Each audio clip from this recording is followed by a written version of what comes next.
Bonjour, c'est Cryptoly, j'espère que vous allez bien. On va parler aujourd'hui de APT, la crypto de Aptos.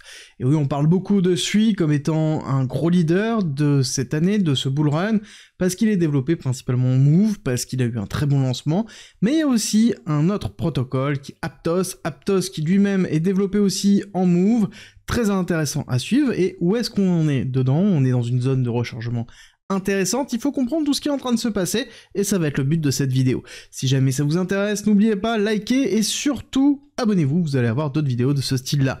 Alors, au niveau d'Aptos, comme j'ai dit, on parle souvent du Move, le nouveau langage de programmation, qui commence à faire l'unanimité en termes de langage de programmation pour la blockchain, et qui a permis aussi à SUI de se démarquer. SUI, c'est la crypto qui a éclaté, et tout le monde considère que Aptos serait la suivante à éclater. Aptos, c'est donc une blockchain de layer 1 qui a pour but de mettre à disposition des Lego pour les développeurs pour construire leurs propres applications.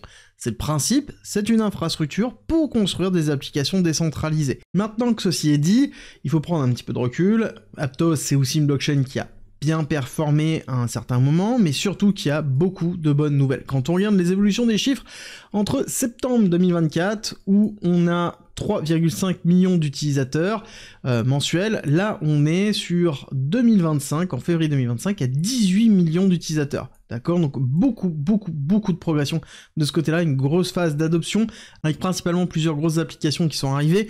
On a eu Circle pour l'USDC qui est venu sur Aptos, on a eu AAV, bref, on a eu beaucoup de gros protocoles qui commencent à s'instancier directement sur Aptos pour apporter de la liquidité. Et ça se voit aussi au niveau des transactions, on est passé de 1,7 milliard à 2,4 milliards en quelques mois. Par contre, assez peu d'évolution au niveau des nœuds des validateurs, donc assez peu d'adhésion et de décentralisation supplémentaire sur ce côté-là, mais on montre bien que le réseau tient avec un pic fait à quasiment 14 000 transactions par seconde. On a un écosystème qui est en cours de développement, on n'a pas forcément un axe très fort au niveau d'Aptos, on est vraiment dans une volonté d'être sur le gaming, sur le transfert monétaire, sur la DeFi, donc la finance centralisée, le NFT, le social, les IA, bref, un petit peu tout. Et quand on regarde les différentes nouvelles qu'on a pu avoir sur janvier, ben on voit que on a en effet Circle qui est arrivé, on a AAV, on a Chainlink, donc un gros oracle qui arrive sur Aptos. Généralement quand il y a Chainlink, on va avoir derrière du RWA qui va arriver, et forcément ils surfent sur la méta, enfin ils ont essayé de surfer un petit peu sur la méta et des agents IA avec un kit de développement, donc quelque chose qui est vraiment pour les développeurs, pour pouvoir construire en Move, le langage de programmation de Aptos, des agents IA. Donc globalement, on avance petit à petit dans la progression de Aptos, mais est-ce que c'est suffisant pour le faire éclater? Au niveau du prix, vous allez voir qu'il y a pas mal de choses à voir. On a eu une phase de lancement qui était plutôt clean, avec une hyper accélération, retracement plutôt simple, accumulation, réaccélération, et ensuite on a mis en place une courbe en U, comme on a pu voir là.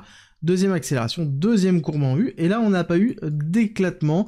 On a plutôt eu une deuxième phase de retracement qui a été assez agressif. On était en train d'aller retester les zones d'accumulation première et deuxième, qui correspond exactement à ce que l'on a fait suite à cette accélération-là. Suite à cette accélération-là, on n'a pas fait un nouvel ATH, on n'est pas allé retester la partie supérieure ici dans les alentours des 20 $, et on a retracé dans la zone d'accumulation que l'on retrouve ici dans les alentours des 4,75 $. Et donc on reste vraiment dans la zone d'accumulation classique, hein. Première, deuxième, troisième, on voit qu'on a une montée d'ailleurs qui se fait petit à petit, avec une petite chasse à la liquidité qui a pu avoir lieu ici, mais on est en train de tenir cette zone-là. Ce qui est très important pour moi, la représentation de Aptos et de APT, ça va être d'aller rester au niveau des 4,5 $. Je pense qu'on peut aller chercher assez rapidement la liquidité de cette accumulation-là, comme on a pu le voir là. Il ne faudra pas le prendre comme étant une continuité baissière, mais plus comme une chasse baissière pour aller récupérer de la liquidité en dessous des 3 $, pour ensuite avoir une réaction haussière.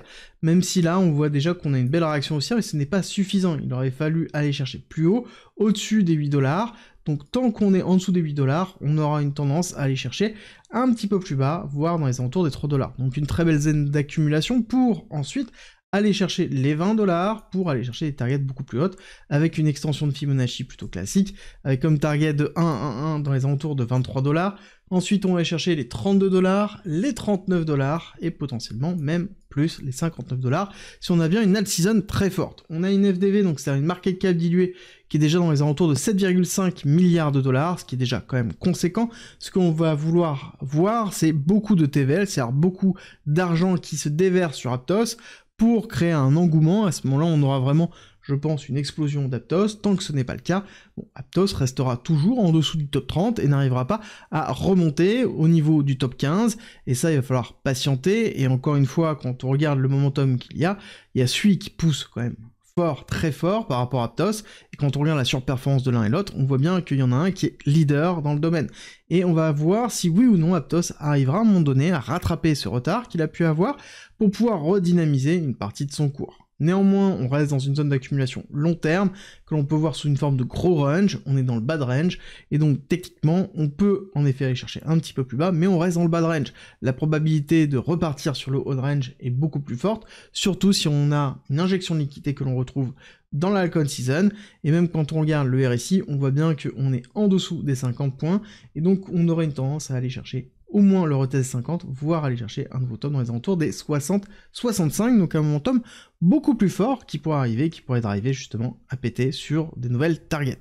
J'espère que cette vidéo vous a plu. Si c'est le cas, n'oubliez pas, likez, partagez et abonnez-vous. Et si vous venez d'arriver, je vous rappelle que vous avez en commentaire en description tout pour pouvoir vous former. C'est une communauté privée gratuite avec de la formation, des lives, des articles, des alertes. Bref, c'est gratuit, c'est en commentaire en description si jamais ça vous intéresse. Et nous, on se retrouve très vite pour une nouvelle vidéo.